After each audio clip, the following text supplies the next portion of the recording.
Hello everyone. तो खेसारी लाल यादव जी और खुशी कक्कर का एक बहुत ही बेहतरीन वीडियो सॉन्ग का फुल टीजर को रिलीज कर दिया गया है और फुल वीडियो सॉन्ग का रिलीज डेट भी आ चुका है। और इस गाने को लिखे हैं मनु शाह जी और इसमें म्यूजिक दिए हैं गोलू गुलजार जी।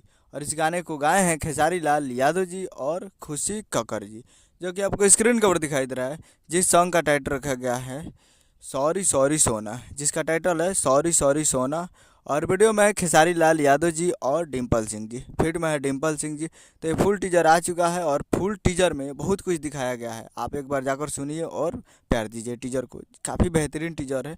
तो जाइए और जाकर टीजर को देखिए। और फुल वीडियो सॉन्ग कल सुबह में रिलीज़ किया जाएगा। Full video song release on 27 अप्रैल 2024 को सुबह 6:30 AM पे ये फुल वीडियो सॉन्ग को रिलीज़ किया जाएगा। यानी कल 27 तारीख को सुबह 6:30 पर तैयार रहिएगा फुल वीडियो सॉन्ग को देखने के लिए। और फुल टीजर अभी तक आप नहीं देखे हैं तो आप लोग जाइए और जाकर BTech music Bhojpuri YouTube channel पे फुल टीजर आ चुका है। तो जाइए और जाकर देखिए और प्यार दीजिए। उम्मीद करें वीडियो अच्छा लगा, चैनल को सब्सक्राइब करें, बेल आइकन पर ताकि इसे खेसारी लाल यादव जी का लेटेस्ट मिलाते हैं। वीडियो अच्छा लगा वीडियो को एक लाइक कीजिए, चैनल को सब्सक्राइब कीजिए। मिलते हैं अगले वीडियो में, तब तक के लिए जय हिंद, जय भोजपुरी।